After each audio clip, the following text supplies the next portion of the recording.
Love them or hate them, MDF doors are here to stay.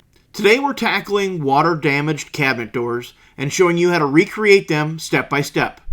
Let's dive in. No pun intended.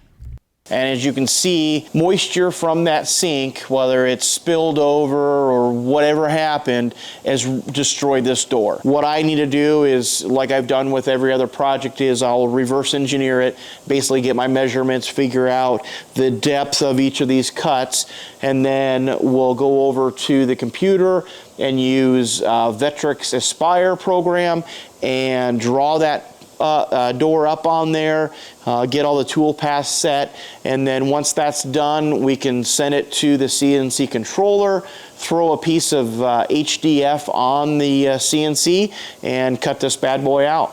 So walk with me over to the computer and we'll begin to, well, you know what, don't walk yet. I will walk through exactly what the numbers are because I already kind of took my measurements. So what we have here is a 2.5 inch border. Then we have a 1/2 inch inset, and then the inside is 3/8 of an inch depth from here to the outside. So 3/16 drop, 1/2 inch groove, 3/16 drop, and then we'll pocket out this guy. So we'll have essentially 3 tool paths, one that will cut the outside portion, one that will cut the inside portion, and then one that will actually cut the door out of the sheet of materials that we have. Now we're over at the computer in a program called Aspire. I'll first start with drawing the overall size of the door within the computer. Once that's done, I'll draw a secondary box that will portray the inside portion of the door that's going to be carved out. When that box is drawn, I'll go through a process of nesting that box inside the larger one.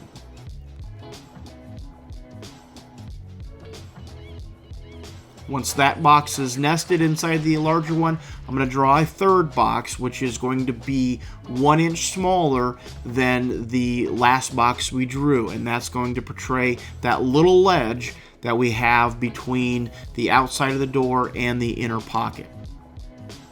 Once those are all drawn, I'll go through now and create the tool paths to carve out those particular sections. The first one that I'll do is I will carve out the most innermost section of that door.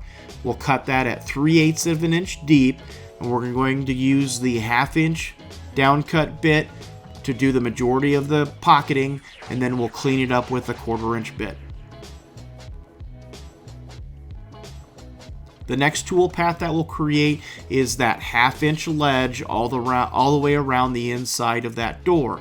We're going to use a 1/2 inch bit, and we're going to cut that on the inside to ensure that that little ledge matches up with the edge of the most inner pocket of that door. Once that's done, our third and final tool path is going to be cutting out the door from the sheet good material. Now, my HDF material is only 3/4 of an inch thick, and you'll see me go to 0.8 inches, which allows me to get the most crisp cut because I'm going to cut through the material down to the spoil board. Once that's done, I will save these tool paths out to my C drive where I can pick that up on my CNC controller. So now we'll run over to the CNC and we'll start cutting out these doors.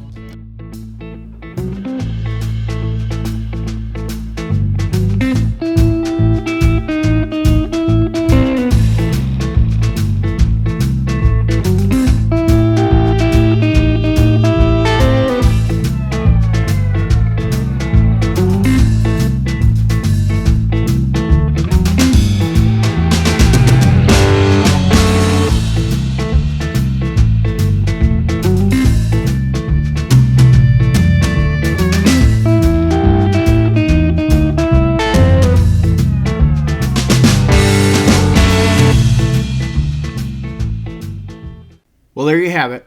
We ended up cutting 3 doors for this particular customer. The total cut time was about 15 minutes. Not bad for making 3 doors. I hope you enjoyed this video. Till next time.